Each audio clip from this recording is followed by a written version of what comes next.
Hello friends, welcome back to mom and kids care. मैं हूं ज्योत्सना और आज हम एक बहुत ही इंपॉर्टेंट टॉपिक के ऊपर डिस्कस करने वाले हैं जो कि आफ्टर डिलीवरी होने वाले कमर दर्द या पीठ दर्द के बारे में है। अक्सर ऐसा होता है कि जब बेबी डिलीवर होता है उसके बाद से जो मदर है उनको पीठ में दर्द या फिर कमर में दर्द की बहुत ज़्यादा शिकायत रहती है। तो आज हम इस वीडियो में डिस्कस करेंगे कि कमर दर्द क्यों होता है और हम इससे निजात कैसे पा सकते हैं। तो वीडियो को पूरा देखिएगा और अगर अच्छा लगे तो एक लाइक ज़रूर कीजिएगा। आप अगर मेरे चैनल में न्यू आए हैं तो सब्सक्राइब ज़रूर करें और बेल नोटिफिकेशन को भी प्रेस करना बिल्कुल मत भूलिएगा, ताकि जो भी वीडियोज़ मैं आपके साथ शेयर करूं जो आपके लिए इम्पॉर्टेंट हो वो आप मिस ना कर पाएँ। तो चलिए वीडियो को स्टार्ट करते हैं। बेबी डिलीवर होने के बाद जो मदर होती है उनके बॉडी में बहुत सारे चेंजेस होते हैं।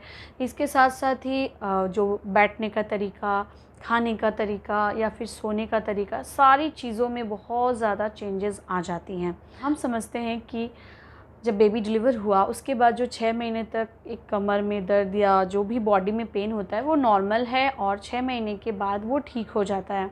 लेकिन ऐसा नहीं होता। बहुत सारे केसेस में ये देखा गया है कि बेबी डिलीवर होने के बाद जो कमर और पीठ का दर्द स्टार्ट होता है वो पूरा लाइफ लॉन्ग तक चलते रहता है। उससे बहुत ज़्यादा पेन, बहुत ज़्यादा प्रॉब्लम हो जाती है और इस पेन को बिल्कुल भी नज़रअंदाज नहीं करना चाहिए। इन फ्यूचर ये आगे जाके बहुत सारे जो नर्व्स सिस्टम के या स्पाइनल कॉर्ड के प्रॉब्लम होते हैं वो हो जाते हैं।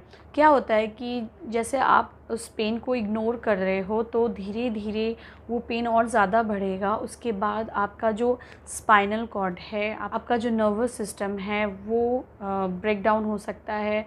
जो नसें होती हैं स्पाइनल कॉर्ड की वो दब सकती हैं। बहुत सारे ऐसी प्रॉब्लम हो सकती हैं, तो इसको बिल्कुल भी इग्नोर नहीं किया जा सकता है। तो सबसे पहले बात कर लेते हैं पीठ या कमर दर्द होने के कारण। ड्यूरिंग प्रेगनेंसी हमारे बॉडी में प्रोजेस्टेरॉन और रिलैक्सिन नाम के 2 हार्मोन होते हैं जो कि बहुत ज़्यादा मात्रा में रहते हैं। अब जब बेबी डिलीवर हो जाता है उसके बाद भी जो बॉडी में ये हार्मोन रह जाता है जिससे कि बॉडी में पेन स्टार्ट हो जाता है और ये जो हार्मोन है इसको जाने में बहुत टाइम लग जाता है और इससे जो क्या है पेन स्टार्ट हो जाता है और फिर वो पेन कंटिन्यू रह जाता है। आप देखोगे कि जब सेकेंड ट्राइमेस्टर स्टार्ट होता है उसके बाद से ही ये जो पेन है वो स्टार्ट हो जाता है। ऐसा क्यों होता है?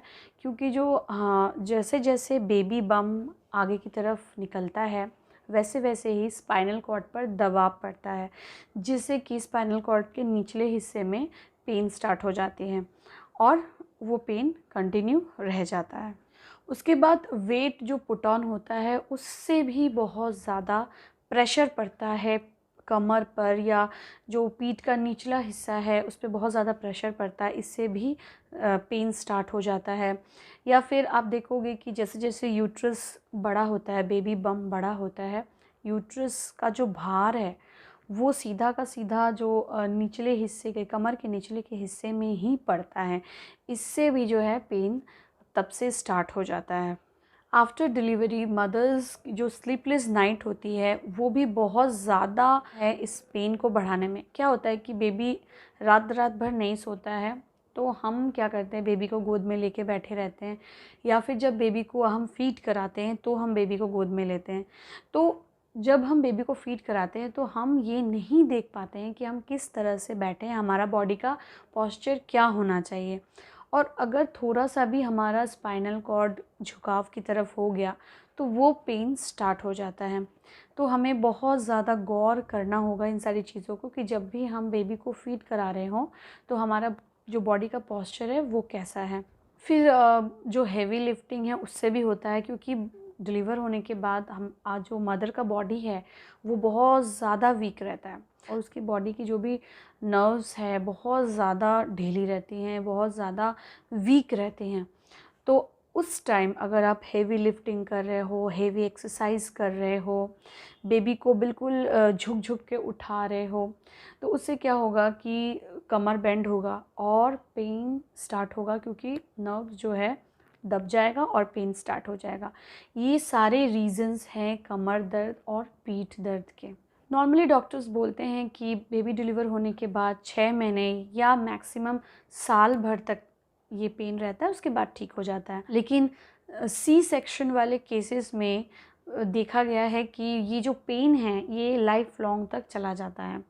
बहुत सारे मैंने मदर्स को देखे हैं जिनके सी सेक्शन हुए हैं और अब जब उनके बेबी हो चुके हैं, बेबी अब 2 साल 3 साल के हो चुके हैं, लेकिन अभी तक उनका जो पीठ का दर्द है या कमर का दर्द है वो है ही। तो मेरा जो सी सेक्शन हुआ था उसके बाद से मुझे भी ये प्रॉब्लम हुई है और अभी भी जैसे अगर मैं बहुत ज़्यादा देर तक खड़ी रहती हूँ या फिर बहुत ज़्यादा देर तक मैं इस पोजीशन में बैठी हुई हूँ तो धीरे धीरे वो पेन स्टार्ट होने लग जाता है। फिर उसके बाद बहुत सारे रेमेडीज़ हैं जो कि मैं करती हूँ और उससे मुझे रिलीफ मिलती है। तो ये सारी रेमेडीज़ मैं आज आप लोगों के साथ शेयर कर रही हूँ। तो चलिए देख लेते हैं। सबसे पहले ये बात कर लेती हूँ कि बहुत सारे एक्सरसाइजेज़ यूट्यूब पर दिए रहते हैं या फिर हम देखते हैं गूगल में आप सर्च करोगे कि कमर दर्द या पीठ दर्द में हम कौन से एक्सरसाइजेस कर सकते हैं, वो है। लेकिन मैं आपको यही सजेस्ट करूँगी कि आप खुद से कोई भी एक्सरसाइज स्टार्ट मत करिएगा जब तक कि आप अपने फिजियोथेरेपिस्ट से कंसल्ट ना कर ले, जब तक वो आपको कोई भी एडवाइस ना दे दें, क्योंकि उससे आपको फ़ायदा नहीं होने वाला है, सिर्फ़ और सिर्फ नुकसान होने वाला है। तो डॉक्टर को बिना कंसल्ट किए हुए कोई भी घर में एक्सरसाइजेस मत स्टार्ट कीजिए। मैं जो कुछ रेमेडीज़ करती हूँ बहुत ही सिंपल है, वो आप स्टार्ट कर सकते हो। जैसे कि मैं जब इस पोस्चर में बैठी हुई हूँ, चेयर पर बैठी हुई हूँ, तो अगर मुझे बहुत देर तक बैठना है, इनफैक्ट मान लो कि मुझे वीडियो एडिटिंग करनी है या लैपटॉप पे कुछ काम करना है, तो इस तरह से अगर मैं बैठती हूँ तो मैं कोशिश करती हूँ कि मैं सामने एक छोटा सा जो टूल होता है उस टूल पर अपने पैरों को उठाकर बैठूं।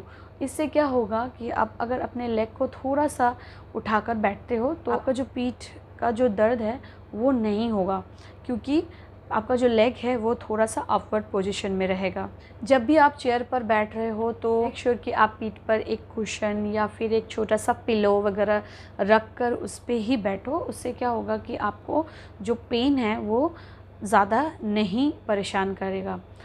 नेक्स्ट है कि आप जब बेबी को फीड करा रहे हो तो वो भी आपको देखना होगा कि आप किस तरह से बैठे हो। आप जब इस तरह से बैठकर बेबी को फीड करा रहे हो तो आप अपने पीठ के पीछे एक पिलो तो ज़रूर रख लो।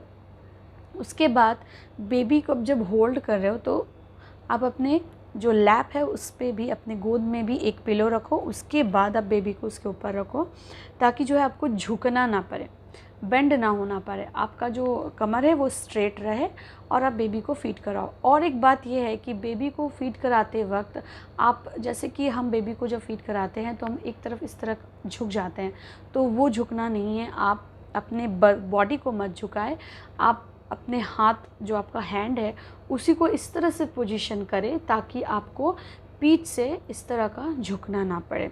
तो आप अपना जो पोस्चर है उस पर बहुत ज़्यादा ध्यान दें। हील्स बिल्कुल ना पहने, फ्लैट्स ही पहने। और आप जिस पिलो पर सोते हो, जो आप जिस भी पिलो पर सर रखकर सोते हो, वो पिलो बहुत ज़्यादा ऊंचा ना हो, बिल्कुल फ्लैट पिलो हो, नरम पिलो हो, उस पर ही सोएं।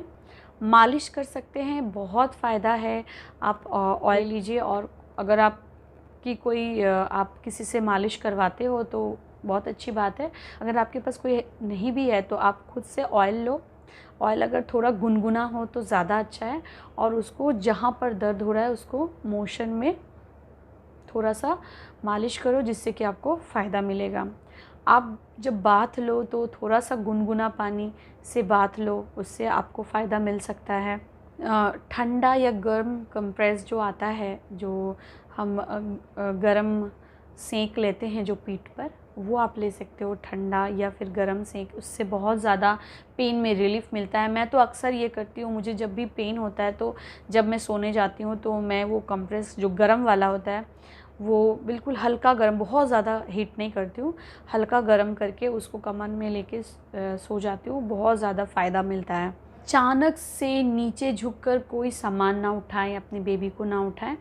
आप अपने लेग को बेंड करें, पहले अपने पैरों को बेंड करें, उसके बाद जो भी आपको बेबी को उठाना हो या कोई सामान उठाना हो तो उठाएं। बिल्कुल कमर को झुकाकर बेबी को ना उठाएं। और लास्ट पॉइंट ये है कि अगर आपने वेट बहुत ज़्यादा पुट ऑन कर लिया है, आपका बेबी डिलीवर होने के 2 साल 3 साल हो चुके हैं, लेकिन आपका जो वेट है वो कम नहीं हो रहा है, वेट के कारण भी जो स्पाइनल कॉर्ड है उस पर प्रेशर पड़ता है, उससे भी पेन स्टार्ट होता है, तो आप अपना वेट को कंट्रोल करने के लिए वॉक करना स्टार्ट कर दें, या फिर आप जो ट्रेनर्स होते हैं जो वेट कम करने के लिए आपका हेल्प कर सकते हैं, आप उनसे बात कर अपना डाइट पे कंट्रोल करें, तो आप अपना वेट को इस तरह से कंट्रोल कर सकते हैं जिससे भी आपको उस पेन में रिलीफ मिल सकता है। लेकिन अगर फिर भी आपका कमर में दर्द हो ही रहा है, आपने इतने सारे रेमेडीज़ कर लिए और आपका कमर दर्द कंटिन्यू है, दिन पर दिन बहुत ज़्यादा बढ़ते जा रहा है, आप चल नहीं पा रहे हो, आप सो नहीं पा रहे हो ठीक ढंग से, तो आप एक बार जाकर अपने डॉक्टर या फिजियोथेरेपिस्ट से ज़रूर कंसल्ट करें। तो बेबी के साथ साथ खुद का भी ख्याल रखें, खुद के खाने पीने पर ध्यान रखें, न्यूट्रिशन वाला खाना खाएं, हेल्दी खाना खाएं। बहुत सारे मॉम्स ऐसे भी हैं जो बहुत ज़्यादा डिप्रेशन में चले जाते हैं, अपने हेल्थ के साथ कॉम्प्रोमाइज़ कर लेते हैं, तो ये बिल्कुल भी ना करें। ये जो आप कॉम्प्रोमाइज़ करते हैं अपने हेल्थ के साथ, बाद में जाके यही आपके लिए बहुत ज़्यादा हार्मफुल हो सकता है। तो अपने बॉडी के साथ कोई भी कॉम्प्रोमाइज़ ना करें। अगर अपने हेल्थ को आप ध्यान दोगे तो ही आप अपने बच्चे के हेल्थ का भी ध्यान दे पाओगे। तो चलिए आज का वीडियो यहाँ पर एंड करती हूँ। कोई भी क्वेरीज़ हो आपके मन में इससे रिलेटेड आप मुझसे पूछ सकते हैं। फिर मिलती हूँ एक नए वीडियो के साथ। अगर वीडियो अच्छा लगे तो एक लाइक ज़रूर कर दीजिएगा और शेयर कीजिएगा दूसरे मॉम्स के साथ, ताकि उनकी भी जो प्रॉब्लम अगर ये कॉमन है तो उनकी भी हेल्प हो जाए। और तब तक के लिए अपना ख्याल रखिए। Enjoy your motherhood. बाय।